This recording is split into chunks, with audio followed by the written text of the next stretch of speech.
welcome back to another episode of No Bolts Left Behind, and it's time to start working on this bad boy. And this truck is gonna undergo a huge transformation, but I will say one thing that will not be transformed is the paint on this guy, at least not right away. I will be leaving this just the way it is because this patina is absolutely amazing. I love it. I love the look of this thing. This is going to be a serious work truck. In fact, this thing is going to be the new No Bolts Left Behind shop truck.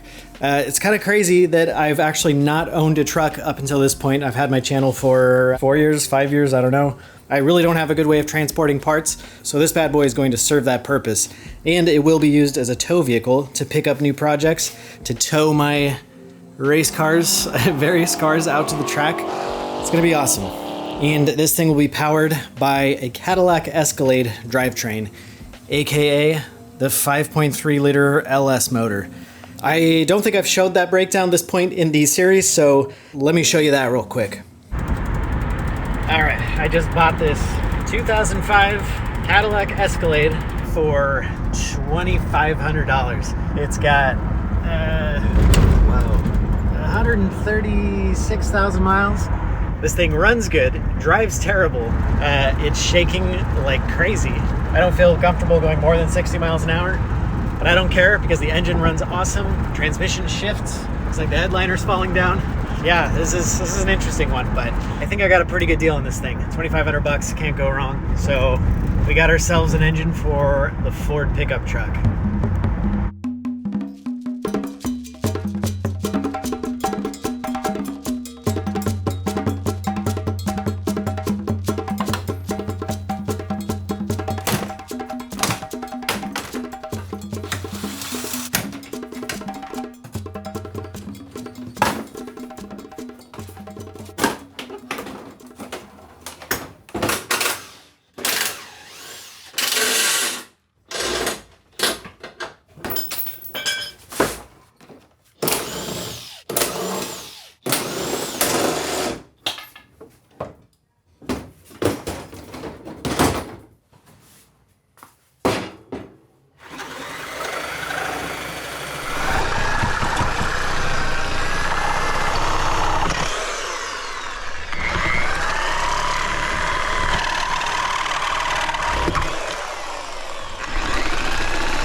Okay, I got this thing stripped down pretty good. Yeah, I got the doors off, I got the seats out, except for my seat, and it does still run. I think this is probably going to be the last time it runs though, and I want to go ahead and get it up onto the lift, so that means I have to move that thing, and we'll put that up there, take off the exhaust, maybe some other things, I'm not sure. I guess we'll see what it looks like when we get this up there.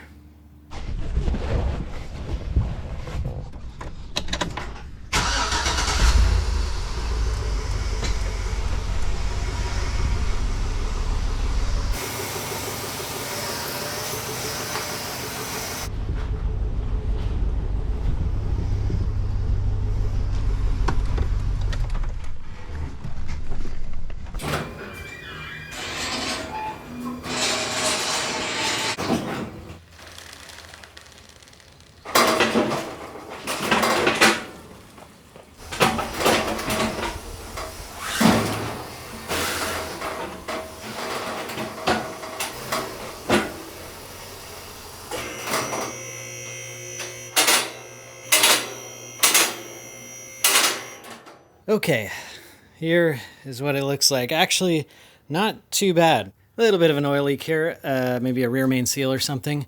No big deal. Yeah, all in all, I would say it looks pretty good. And the exhaust is in very, very good condition, which is awesome because these are the money makers right here. These catalytic converters are gonna make me about $600. So I'm gonna very gently cut those guys off. Now, that's weird. Look at this. One into the muffler, two out, into one again. Drive shaft looks very, very good, which is awesome because I'm going to use this bad boy. I'm probably just going to have this thing shortened. And the rear axle looks okay too. I might use that as well. I haven't really decided yet. We'll figure it out. Let's get hacking.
All right, got our first look inside the engine here. Got the intake off.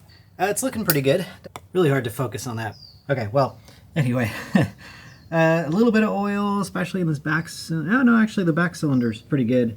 A little bit of oil in some of these, although it kind of seems like it's coming from the intake manifold, so that's probably EGR at work or whatever.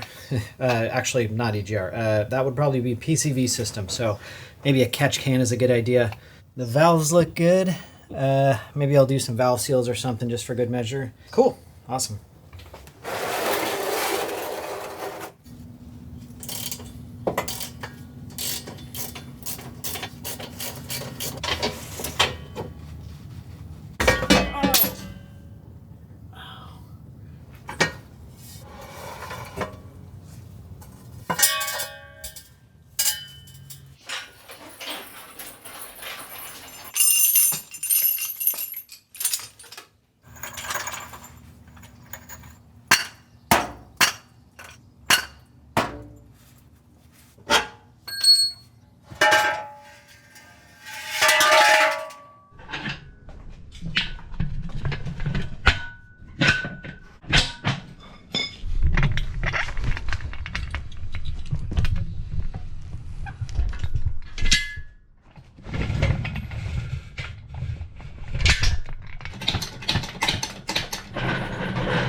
Hey.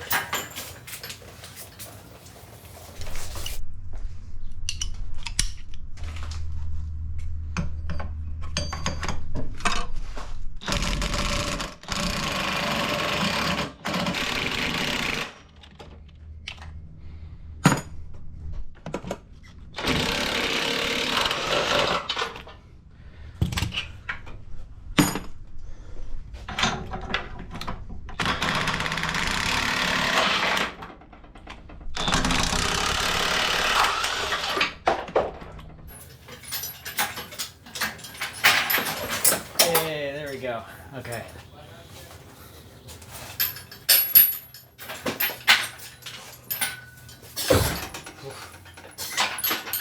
I think it's just stuck on the... It's just stuck right there.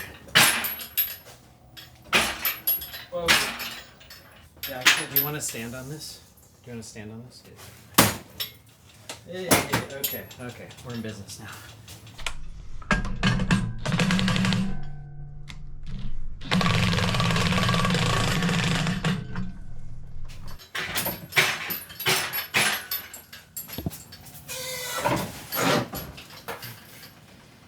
Steering column. Yeah, okay. We're coming. No transmission leaks.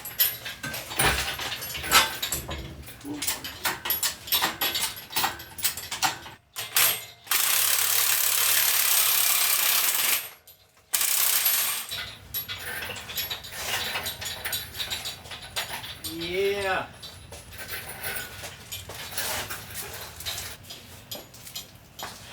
There she is.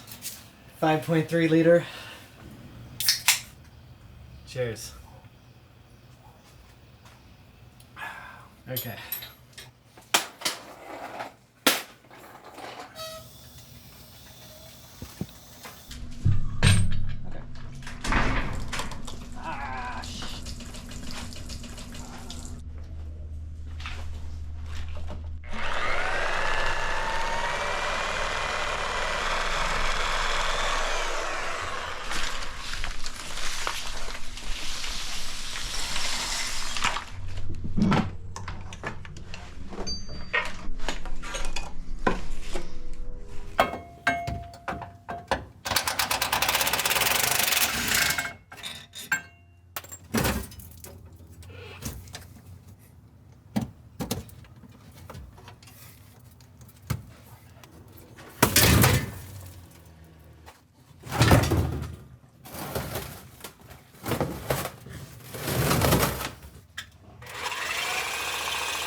ran out of batteries on my fancy camera, but we got ourselves a gas tank.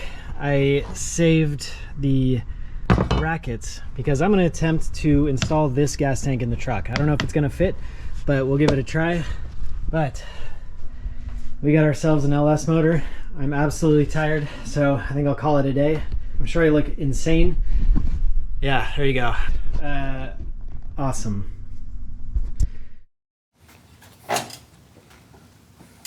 That's cool. Right here, listen with me. It's getting stuck right there. Can you push it?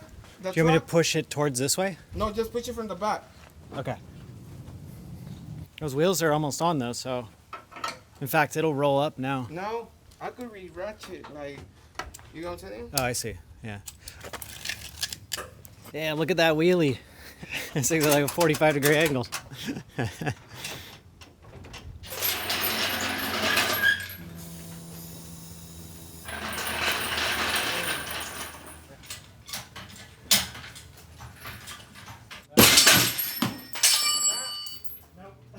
Not strong.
Okay, before I separate these two, the engine and the transmission that is, there was something I forgot to do when this was in the car, and that is do a compression test.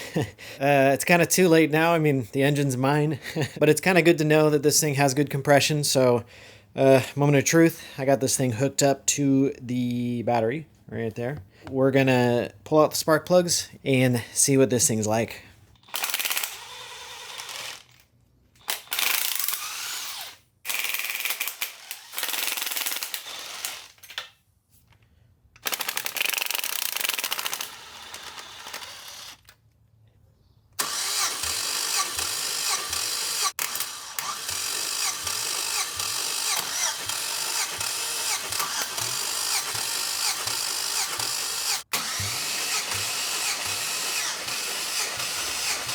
All right, here's what we got. And what you're looking for, pretty sure, is just no more than like a 10% difference between cylinders. These are all within like 5% or so. So that's good. That's awesome. That's yeah, it's a huge relief. I'm happy about that for sure.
All right, there you go. That is how somebody gets a free LS motor. I've done this a handful of times on my channel and it's never failed me.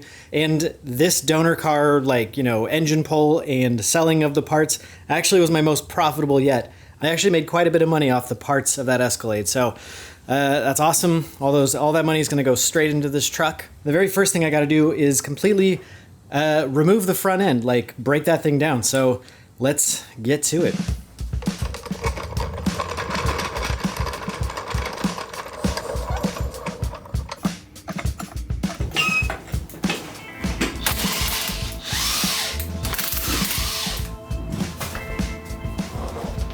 All right, so let me show you what we're dealing with here. This thing, there you go. This thing has a straight front axle, so it's actually not front independent suspension, and it's got leaf springs. This is some pretty seriously old technology. Sadly, I didn't get to drive the truck to learn how terrible it handled, but I'm sure it handles not great, and there is a way to make this very, very much better. So the plan is to remove all of this stuff, the whole axle, everything, and we're going to swap in a full front end suspension. We're going to put coilovers on this thing. It's going to be awesome. It's going to handle actually very, very well, and it's going to have disc brakes too. So the first thing I have to do here, because apparently the factory, building of these things, the factory specs weren't really that perfect. So before I cut all of that stuff out of here, and very importantly, before I remove this front fender, I'm gonna have to mark the center line of the wheel to make sure that I weld in this new front end correctly and not off to the side. That would be a huge bummer. So I got this bad boy. This is a laser, and it's been a while since I've used this. Let's see how this works. Oh, it's very dim. Yikes, maybe the batteries are dead. Okay, let me get this going. Okay, about half hour of of laser lining up later, I think I got this thing dialed in. I know it's important for this thing to be square. We have a line straight down the middle of the axle down there, looking pretty good. And then I also have a piece of string right there going from the center of the other axle. You probably can't see. Oh, you can kind of see it. Yeah, so that means to make sure that this thing is also centered back here. I was worried that this thing would be off-center, pointed towards the middle, but pointing off-center. So I think this is good. It's definitely halfway in between the two fenders, so I'm not going to mark it because I've made that mistake before with the marker. I'm going to scribe it. So just like this. I'll probably use my Dremel. I'm going to make like an etch there so that I am for sure never going to lose this axle middle line, because that will be what I line up my new front end with.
Okay, we got the entire front clip off of this thing. That actually wasn't too bad. A lot of like extremely rusty bolts that have definitely been on there for the entirety of the 75 years, but I got them cut, I got them blasted off of there, and I'm going to redo all of that hardware. I'm going to put captive nuts instead of like having to reach underneath this thing to hold the nut while I got the bolt on the top. That's ridiculous, so we're going to make this a lot better when we put it back together. But for now, this is awesome. I've got an incredible amount of room here to do anything for all of the activities. I'm excited actually to work on this as it is. And I'm sure you noticed that I just cut every wire off, like just completely haphazardly. And that's because I'm going to completely 100% rewire this whole thing. Yeah, even if this wire is not original and has been changed, let's say halfway through this truck's life, it would still be something like, 38 years old. So I'm excited to completely rewire this bad boy. I'm gonna rip out the fuel line. I'm gonna rip out everything. We're gonna get all fresh stuff, and this thing is gonna be crazy. Next step, pulling that hunk of metal and dirt, probably more dirt than metal, and maybe we'll sell it. Probably not. Maybe we'll recycle it, but it's coming out.